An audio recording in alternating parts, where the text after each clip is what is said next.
Kuldīgas iela – viena no galvenajām Ventspils ielām, kura daudz cietusi ielu nosaukumu maiņu laikos. 1936. gadā, Ulmaņa laikos, tā kļūst par Vadoņa ielu. 1940. gadā steidzīgi pārdēvēta par Padomju ielu. Otrā pasaules kara vācu okupācijas laikā tai atkal piešķirts Vadoņa ielas nosaukums, tikai nu jau vadonis ir cits. 1945. gadā tā atkal pārtop par Padomju ielu, bet 1960. gadā izrādās, ka pareizāk tomēr būtu Ļeņina iela. Un jaunajos laikos to dēvējam kā senāku par Kuldīgas ielu. Līdz 19. gadsimta beigām, kad visa apbūvētā pilsētas daļa ir tikai tagadējā vecpilsēta, centrālā satiksmes trase ir Pilsiela Plosta iela, kuras galā atradās koka tilts. 20. gadsimta sākumā sakarā ar dzelzceļa izbūvi tiltu pārvieto uz Sarkanmuižas Dambja galu. Pilsētas galvenās ielas vietu pamazām sāk ieņemt Kuldīgas iela. Kuldīgas ielas vecākā daļa acīm redzot ir posms no Sarkanā tilta līdz Siena tirgus laukumam, kur kopā satek Kuldīgas iela, Ganību iela, kas ir ceļš uz Cirpsenes ciemu un tālāk uz Užavu, un Sarkanmuižas Dambis. Cik sens šīs ielas posms ir pildot vienkārši ceļa funkciju, to pateikt grūti. Tieši ar šo senāko Kuldīgas ielas daļu mēs arī sāksim savu stāstu. Kuldīgas iela ir Kuldīgas ceļš, kas ienāk šajā pilsētā. Tā ir svarīga satiksmes trase jau kopš laika gala, jo pat Ordeņu valsts laikā, tad, kad Ventspils pilī mīt Ventspils komtūrs, tad Kuldīgā mīt viņa tiešais priekšnieks, jo Kuldīgas komtūrs ir mestra vietnieks šeit Kurzemē, un tas ir Ventspils komtūra priekšnieks, un viņiem ir gan savstarpējas darīšanas nodevu vākšanā, gan nodevu nodošanā viens otram un tā tālāk un tā joprojām, un katrā ziņā šī trase tiek kā satiksmes ceļš uzturēta diezgan intensīva jau kopš tiem laikiem. Šodien Kuldīgas ielas gals ir pie Brīvības ielas, bet pagājušā gadsimta 30. gados to pagarina līdz Ventai. 1937. gadā nopietni apspriež problēmu, kur būvēt jauno tiltu pār upi. Vecais pontonu tilts Sarkanmuižas Dambja galā tolaik ir jau pārāk novecojis. Pastāv ideja jauno tiltu būvēt Kuldīgas ielas, tolaik Vadoņa ielas galā, tādējādi iepriecinot Pārventas iedzīvotājus. Šis nodoms gan netiek realizēts. Kuģniecības darbinieki un ostas darbinieki un arī Ventspils ostas darbinieki tā skaitā uzskatīja, ka šeit tilta uzbūvēšana stiprā mērā traucētu kuģu satiksmi pa Ventu. Tiltu nevarētu tik bieži virināt, cik tas būtu nepieciešams, un tāpēc no šīs idejas atteicās. Un 30. gadu beigās nolēma, ka jaunu tiltu cels tai pašā vecā tilta vietā apmēram Sarkanmuižas Dambja galā, bet uznāca Otrais pasaules karš, un visa tā lieta aizkavējās līdz pat tiem laikiem, kamēr uzcēla mums šodien pazīstamo Ventas tiltu, dzelzbetonu tiltu. Jaunajos laikos tiek paplašināta brīvostas teritorija, tādēļ mūsdienās Kuldīgas iela sākas pie Brīvības ielas. Apbūve aizsākas ar divām ievērības cienīgām ēkām. Nama numur 1, kur tagad atrodas Ventspils 1. ģimnāzija, un nama numur 2 – Gūčmita namu. Kuldīgas ielā 1 tieši pirms 100 gadiem, 1913. gadā atklāta sieviešu ģimnāzija, kur līdz tam 10 gadus atradusies skolas ielā. Tolaik pilsētas iedzīvotāju skaits būtiski pieauga, tādēļ tika nolēmts uzcelt divas lielas skolas – sieviešu ģimnāziju un vietā, kur šobrīd atrodas Ventspils 6. vidusskola, Reāla skola. Otrā iecer gan nepiepildās. Reāla skola tā arī paliek vietā, kur ir prāmju terminālis. Ģimnāzijas celtniecība tiek uzsākta 1909. gadā. Projekta autors ir toreizējais Kurzemes guberņas inženieris Mihailovs, par kuru mēs ar daudz vairāk nezinām kā tikai viņu uzvārdu. Viņš ir projektējis šo celtni tādās neogotiskās formās. Smailie tornīši bija laika gaitā zuduši, bet kopš pēdējās fasādes un jumta remonta pāris gadus burtiski atpakaļ tie atkal tur lepni slienās. Ģimnāziju absolvēja pārsvarā vācietis un ebrejietis, bet ir arī latvietis. Bijušās zemnieku meitenes izveidojas par dāmām. Pēdējās sieviešu ģimnāzijas audzēknes gadu desmitiem darbojās kā skolotājas, jo pensijā tās dodas tikai 1950. gados. Savukārt Ventspils ģimnāzija ir tā, kas skolo visu Ventspils inteliģenci, jo tikai pagājušā gadsimta vidū sāk būvēt nākamās vidusskolas. Jāpiemina vēl viens fakts. Šī skola ir Latvijā pirmā ģimnāzija ar latviešu mācību valodu. 1918. gadā pēc Latvijas neatkarības proklamēšanas, kas tolaik ir tikai formāla proklamēšana, nevis reāli vēl izcīnīta Latvijas neatkarības pastāvēšana. Jau 18. gada 9. decembrī vietējās varas šeit pagūst jau oficiāli nodibināt Ventspils ģimnāziju, kas ir pirmā mācību iestāde Latvijā ar latviešu mācību valodu, kura tiek šeit tagadējās Latvijas teritorijā nodibināta.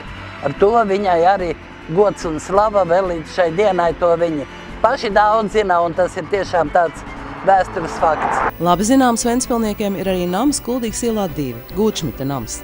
Gūčmiti ir viena no senākajām Ventspils vācu patrīciešu tirgotāju, kuģu īpašnieku, rādskungu un birģermeistaru dzimtām, kas pilsētā dzīvo vismaz kopš 18. gadsimta beigām, 19. gadsimta sākumu. Pirmais zināmais Ventspils Gūčmits ir nācis no Maklenburgas, Vācijā.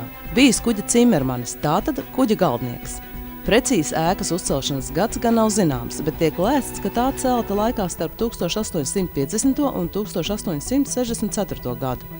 Tā ir viena no pirmajām, ja ne pati pirmā celtne Ventspilī, kuras projektēšanā izmantots historisma stils. 19. gadsimta vidus un otrā puse bija Gūčmitu ģimenes labklājības periods. Viņiem piederēja vairāki burinieki. Finansiālais stāvoklis stipri izmainījās pēc Pirmā pasaules kara. 20. gadsimtā šos tirgotājus un viņu nodarbošanās veidu skar tādas kritiski procesi, jo ļoti grūti ir pārdzīvot šo pāreju no burinieku flotes uz tvaika floti. Tvaikoņi ir jāiepērk no ārzemēm par dārgu naudu, bez tam viņu eksploatācija ir dārgāka, bez tam viņi visi jau ir veci, lietoti 20. gadsimtā un sevišķi vēl vēlāk, 20. un 30. gados, un īpaši lielās ekonomiskās krīzes laikā 30. gadu sākumā, vairs šiem vīriem tik labi neiet, un liela daļa no viņiem zaudē savus īpašumus. Tā skaitā arī Gūčmits. Lepno Stavrupnamu ģimene vairs nespēja saglabāt savā īpašumā. Sākumā daļu telpu izīrēja, bet 1927. gadā Ventspils pilsētas pašvaldība par 50 000 latu to atpērk no pēdējā īpašnieka Paula Gūčmita mantiniekiem pilsētas valdes vajadzībām. Valde nolēma nojaukt aizžogojumu ēkas priekšā, nododot parku publiskai lietošanai. Padomju gados te atradās milicija, vēlāk policija. Ēka pati kā tāda arī piedzīvo raibu likteni samērā. Var redzēt, ka viņa celta divos paņēmienos. Ir vidējā daļa, kas ir tāda pseido-renesanse, un tad ir ar tādām klasicisma iezīmēm tie abi gali. No interjera tur ir saglabājies diezgan daudz, kas ir vairākas krāsnis, ir durvju vērtnes, ir, protams, plānojums ir arī kaut kādā veidā mainīts, bet tas vēl nav tik nelabojami. Un galvenais ir otrā stāvā šī pseido-renesansē izbūvētā lielā zāle, kura vēl padomju laiku pēdējos gados tika renovēta, un tādā veidā ir daudz maz saglabājusies vēl līdz mūsu dienām. Laikā, kad uz ģimnāziju tika izbūvēts ceļš, Gūčmiti izmantoja savu ietekmi uz pilsētas vadību, izkārtojot, ka ceļš netiek ierīkots tieši blakus viņu mājai. Vēlāk, kad namu pārdod un žogu nojauc, izveidojas neliels laukums. Kad te atradās pilsētas valde, laukumam ir nosaukums – Domes laukums. Savukārt padomju gados te atradās miliču piemiņas akmens. Vēl kāds interesants fakts – 1935. gada 15. maijā apstādījumos pie pilsētas valdes, Gūčmitu nama priekšā, Ventspils pilsētas valdes vīri kopā ar pilsētas galvu Ādolfu Sniķeri iestāda vadoņa ozolu. Kad Ulmanis vēlāk atbrauc uz Ventspili, viņš dodas to apskatīt. Diemžēl 2013. gada labiekārtošanas darba laikā koku nākas nozāģēt. Kuldīgas iela, Sofijas un Ģertrūdes ielu krustojumā. Kā mēs redzam, arī stūris, uz kuras sastopas dažādi laikmeti, un visi tie te ir diezgan labi pārstāvēti. Šeit līdz tā sauktamajam Baula namam uz Sofijas ielas stūra Tas ir Ventspilī ļoti pazīstama būvuzņēmēja, būvinženiera un arī ēku projektētāja Ernesta Baula būvētais nams, kā īres nams un arī paša ģimenes vajadzībām. Kā tāds tas ir pēdējos gados viens no denacionalizētajiem namiem, kurš ir savu seju atguvis un tiešām jau var šo ielu pušķot atkal. Ielu rotā arī skaistā bankas ēka, Kuldīgas ielā 3. 19. gadsimta beigās to arī cēla kā banku, bet Pirmā pasaules kara laikā, valdot vācu okupācijai, te tika iekārtots cietums, jo pilī atradās kazarmas. Cietums te bijis arī boļševiku un baltgvardiešu laikā. Ventspils autoostas ēka uzcelta 1960. gadā, to rekonstruēja 2001. gadā. Savukārt senāk autostacija atradās Rāclaukumā, uz Sofijas un Baznīcas ielu stūra. Man aiz muguras atrodas Ventspilniekiem vēl atmiņā palikušais kādreiz celtā kafejnīca un veikals, kas saucās Sārtās Būras padomu laikā. Tagad šeit jau kopš šo jauno laiku sākuma ir ieviesies Gerkena un kompānijas veikals, un kā tāds tas šeit sekmīgi darbojas, un kā mēs redzam, darbojas vēl līdz šai baltai dienai. Ziņas par pašreizējo kultūras centra ēku ir pretrunīgas. Pēc vienas versijas tā celta 1890. gadā, pēc citas 1903. gadā to cēlis Lejiņš. Iespējams, ka projektēšana un būvniecība ieilgusi. Nams būvēts izmantošanai sabiedriskām vajadzībām. No 20. gadsimta sākuma līdz pat Pirmajam pasaules karam telpas nomā Krievu kultūras biedrība Družba. Rīko dažāda veida savus pasākumus, jo toreiz Družbas sastāvā ietilpst tā Krievu inteliģence, kas tolaik šeit Ventspilī ir. Tā ir saistīta gan ar ostas vadošu darbinieku ģimenēm, gan Ventspils skolotāju, gan augstāku ierēģņu ģimenēm. Tie ir cilvēki izglītoti, kas nodarbojas gan ar dziedāšanu, laiku pa laikam uzveda operu, piemēram. Neatkarīgās Latvijas laikā kā trešo Ventspilīti atklāja kino ar smalku nosaukumu Mulinrūža. Pagājušā gadsimta 20. un 30. gados namam mainās īpašnieki, kuru vidū arī banka. 1936. gadā Ventspils strādnieku arotbiedrība nopirkusi bijušo Tautas namu par 32 500 latu. Nams izrādās tik prestižs, ka arī padomju laikā saglabā nosaukumu Ventspils strādnieku arotbiedrības nams. Savukārt ventspilnieki līdz pat mūsdienām atceras un lieto iesauku Āģene. Es no savas jaunības atceros Āģeni kā iekāroto un vidusskolniekam tolaik nesasniedzamo pilsētas smalkāko baļļu vietu, jo šeit ir parketa grīda un šeit organizētās balles ir vidusskolniekam nesasniedzams sapnis, jo vidusskolnieks nelaiž uz turieni. Parketa grīda ir arī virsnieku namā, bet latviešu meitenes tā parasti neiet uz virsnieku namu ballēm to laiku. Tas tā neskaitās pie labas audzināšanas. Un Āģene, man liekas, vēl ir nosaukums, kas vēl šo ballu dienu eksistē. 1938. gadā tiek uzcelts vēl viens korpuss gar Sofijas ielu. Būvniecības gaitā tiek konstatēts, ka kultūras centrs atrodas uz vienas no senajām pilsētas kapsētām. 1710. gada mēris ir lielākais, kas ir Austrumu Baltijā. Viņš paņem 230 000, tātad gandrīz 1/4 miljonu dzīvības. Un te ir tā viena vieta, kur ir abedīti Ventspils epidēmijā bojā gājušie. Šķiet, ka apmēram tā teritorija ir puse no kvartāla. Un tad, kad mēris beidzās, tad ir leģenda par to, ka Ventspils pilsētā ir palikušas 7 dzimtas, tikai 7 ģimenes.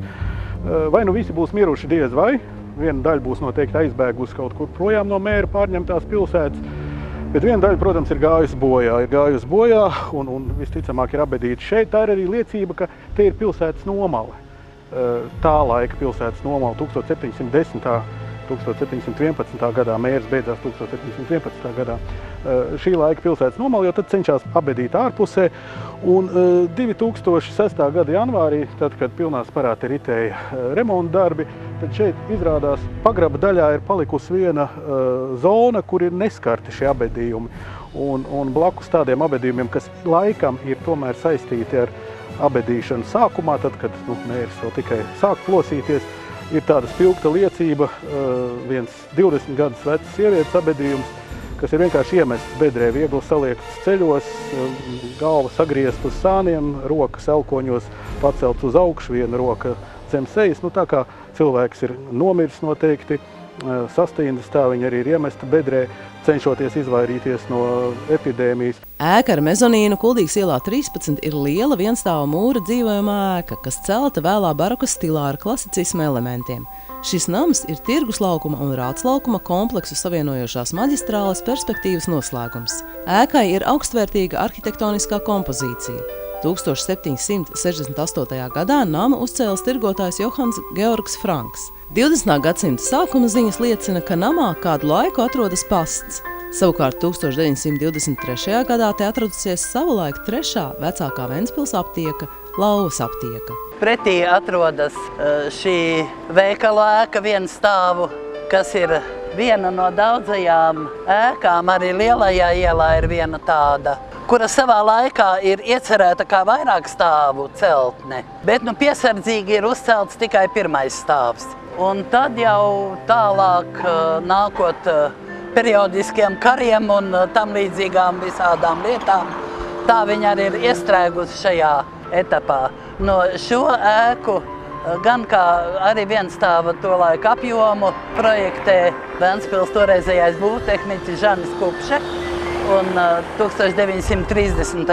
gadā brāļi Izraelsoni viņu uzbūvē. Līdz tam šeit atradās pamatīga 18. gadsimta dzīvojamā ēka, kas zināma arī kā viena no divām ēkām, kur īsu dzīves posmu vēl būdama meitene pie savas Ventspilī ieprecētās māsas dzīvoja Anna Brigadere. Pretī uz Annas un Kuldīgas ielas stūra samērā ilgi nav bijis apbūves. 20. gadsimtā šo vietu izmanto dažādiem mērķiem, tā izskaitā te notiek ceļojošā cirka izrādes. Ar ieeju no Annas ielas uzceļ tādu ceļojošā cirka ēku, kur ieviešas tā sauktais Činizelli cirks. Tā ir būtībā tāda pagaidu ēka ar audekli jumtu, kur ir iekšā tomēr tāds amfiteātris izveidots, kur ir smalkās vietas ložas ar sarkano samtu iztapsētas, kur sēž smalkā publika, un tad prastākā publika ir kaut kur sasēdināta pa cietiem soliem visriņķi apkārt amfiteātra veidā, un augšā galerijā var vispār uzturēties vislētāko biļešu pircēji. Kuldīgas iela saglabājas tādu pat tēlu, kāds tas bijis 20. gadsimta sākumā, kad tā būtībā kļūst par galveno ielu Ventspilī. Vairāk stāvu apbūve šai vietai piešķir nepieciešamo prestižu. 1911. gadā pēc Vitomska projekta tiek realizēta 3 stāvu apbūve Kuldīgas ielā 15 un 17. 17. nams ir piederējis ilgus laikus Ventspilī ļoti pazīstamam sabiedriskam darbiniekam, grāmatizdevējam, avīžu izdevējam, avīzes Ventspils pirmajam izdevējam Teodoram Antmanim, un to sauc par Antmaņa namu.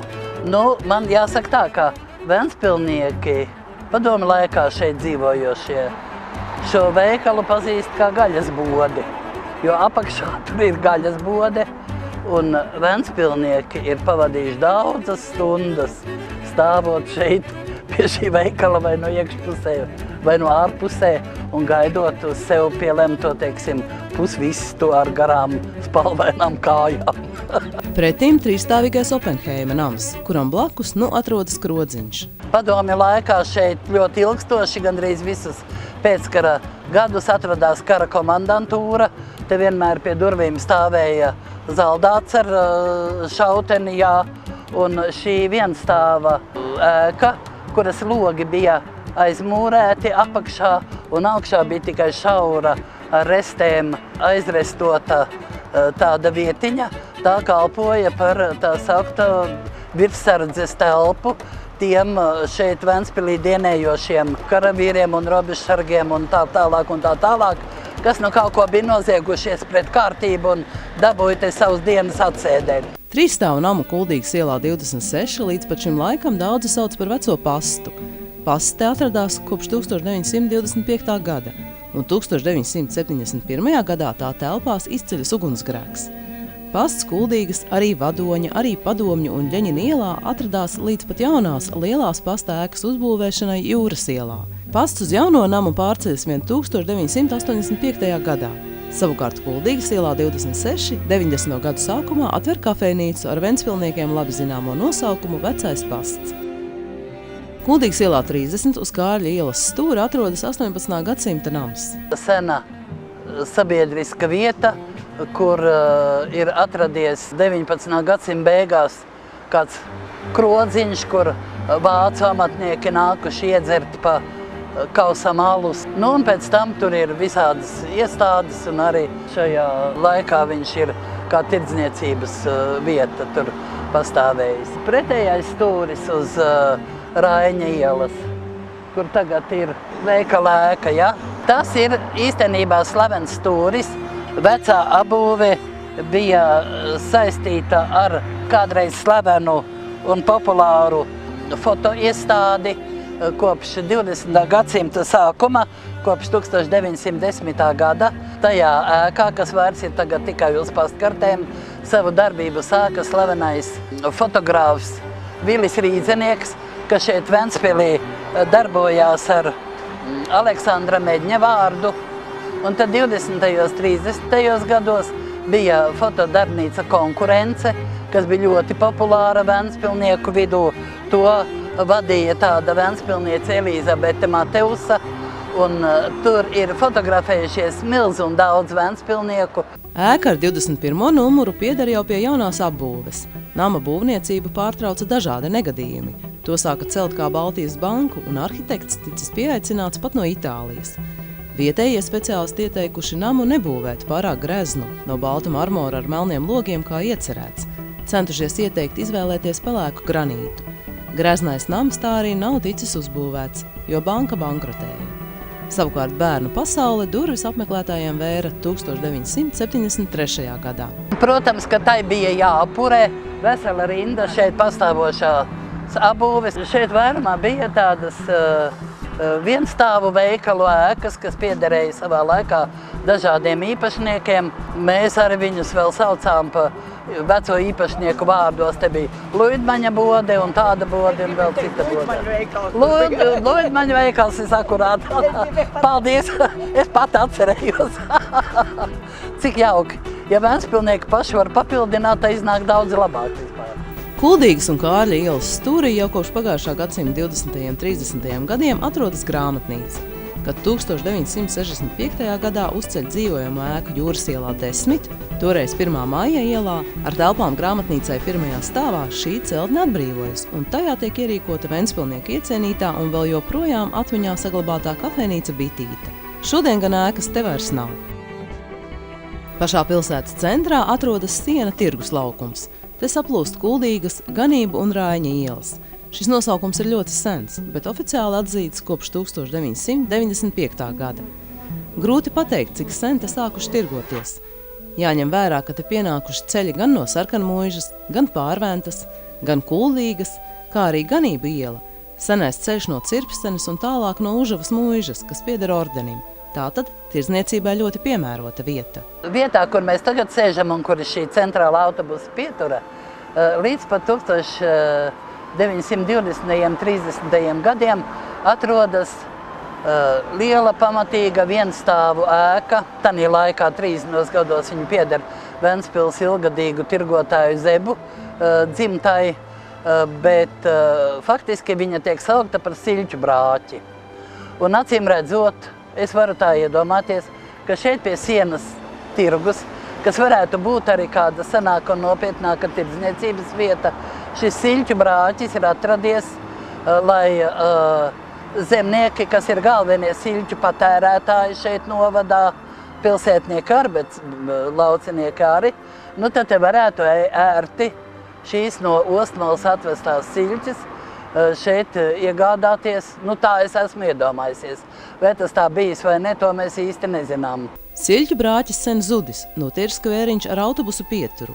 Pagājušā gadsimta 30.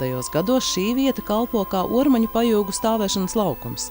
Šai vietai bijusi iespēja satiksmē ieņemt vēl plašāku lomu, ne tikai kā ormaņu un vēlāk taksometru stāvvietai, jo savulaik bijis projekts Ventspilī ierīkot arī tramvaju.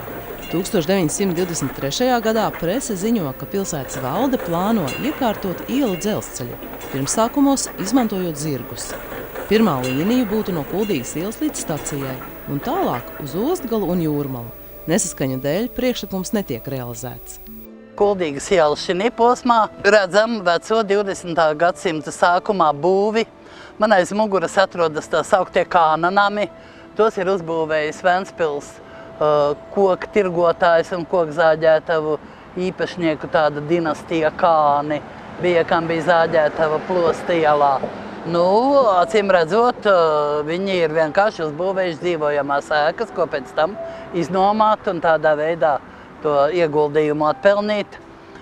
Tālāk ir diviem dakteriem piederoši nami, Fētelberga nams un uz paša stūra Blaua nams.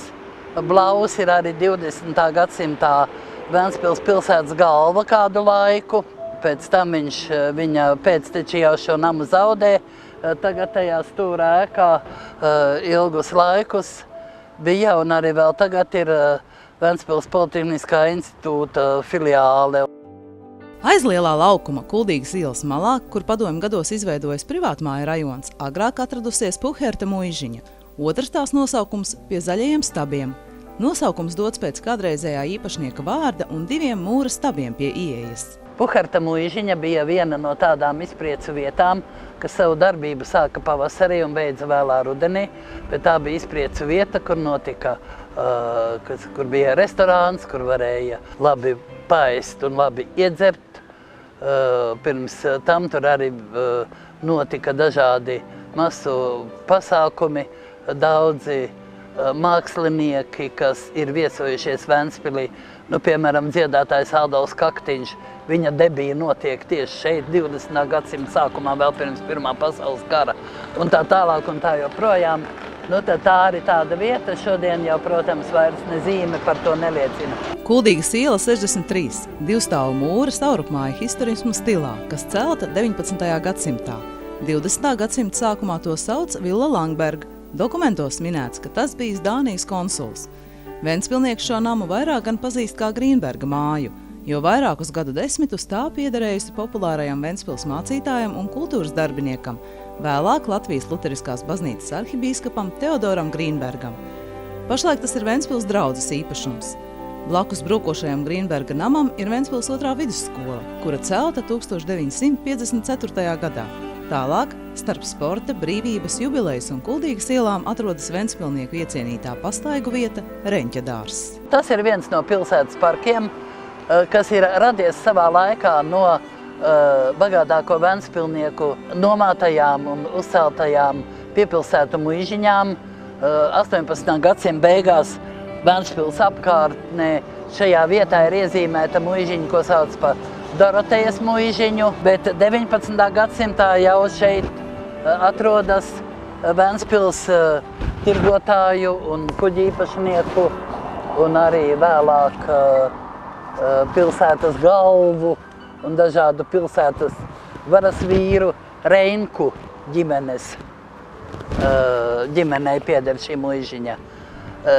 Reinkes muižiņa, ko ventspilnieki, protams, piemērojoties savai ventiņu izrunai, ir nodēvējuši par Reņķa dārzu, un tā tiešām kā tautas mutes dotu nosaukumu Reņķu dārzs, mēs esam viņu 91. gadā tā nosaukuši, un tā viņš oficiāli saucas. Savulaik Kuldīgas iela beigusies pie Sarkanā tilta. Pa kuru es īsti nezinu, kāpēc viņš saucās Sarkanais tilts. Es pielaidu domu, ka kādreiz varbūt tas ir bijis būvēts no sarkaniem ķieģeļiem, un tāpēc saucies Sarkanais tilts. Bet es pielaidu arī domu, ka viņš, kas ir savu laiku iezīmējis Sarkanmuižas pagasta teritoriju, arī ir no tās Sarkanmuižas guvis to savu nosaukumu. Lai nu būtu kā būdams, balti nokrāsots, viņš saucās Sarkanais tilts. Un tādu nosaukumu neviens viņam netaisās atņemt, lai kādā krāsā viņš arī būtu.